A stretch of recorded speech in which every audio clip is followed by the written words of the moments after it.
The bass vibrated through my chest, mixing with the aroma of jollof rice and grilled fish. Another Saturday, another Owambe in Surulere. My cousin Tosin clapped me on the back. Kunle, why you dey hide for corner? Come meet market. Plenty fine girls here. Oh, I just smiled, shaking my head. I was 28, a digital marketing consultant living in Yaba. Not a bad life. I would build myself up. In university, I was not the guy girls noticed. But a few years of consistent gym, a better wardrobe, and a booming career, suddenly I was eligible. Eligible meant he has potential to provide. Not he has a kind heart or he makes me laugh. Just he is good for the future. And that was the wahala. Tosin gestured wildly. See Segun and his wife now, 2 kids. Them just celebrated 10 years. Wedding you they wait for, bro. I looked at Segun. He was a good man. But I would see the compromises. The quiet sighs, the arguments about money, the way his wife's dreams had slowly faded into managing the home. He settled. I just could not. Not yet, anyway. Maybe not ever for that version of a relationship. A week later, I was on a boat heading to my first date in months. Bimbo. She was stunning. We met at a fancy restaurant in Lekki. The conversation started well, but by the time the pepper soup arrived, she was already asking about my car, my apartment, my future plans in a way that felt less like curiosity and more like an inventory check. Another date, Kemi. She was bubbly and charming, but by the end of the evening, she would made it clear that her ideal man would handle everything. I would be her provider, her problem solver, her shield. I would be her father, not her partner. I thought of my own mother, always sacrificing, always adjusting. I respected her, but I did not want that for myself or for my partner. My phone rang. It was my mother. Kunle, my son. How are you? Have you visited your auntie in Ibadan? She said you have not been there since Easter. And any news on a wife?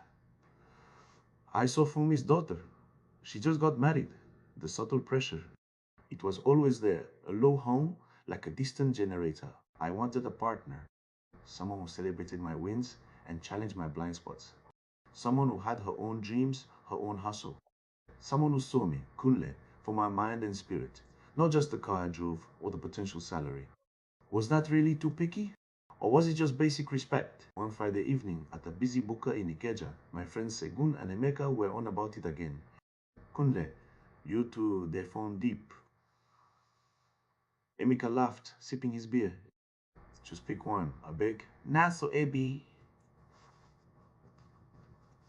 Every woman get her a small wahala. You go just manage. Segun chimed in. Honestly, Kunle, you go just grow old alone. Oh, you think say you too fine? Nobody perfect. Just pick one, settle down. Time no day your side again. The words hit me. Was I being unrealistic? Was it pride or self-respect? I slammed my hand on the table. Not hard enough to spill the beer, but enough to make them jump. Omo, I don't understand Nona. So because I want someone to actually like me, not just my account balance, I de overdo. Because I want a partner, not another child or a glorified maid, I am too picky. My voice was rising. I see you people. I see the compromises you make. I see the joy, yes, but I also see the silent resentments, the unfulfilled desires. I do not want that life. I want a partner who sees me, who values my thoughts, who laughs at my silly jokes, who has her own dreams, and who does not expect me to be her entire world. The buka went quiet around our table. Segun and Emeka just stared, their usual bravado gone. Maybe my words hit a nerve, echoing their own quiet struggles. I did not mean to attack their choices, just to defend my own. I was not asking for too much. I was asking for what felt right. And if it took longer, I walked out of the buka, the Lagos night air cooling my flushed face. The traffic on Ikorodu Road was a familiar roar.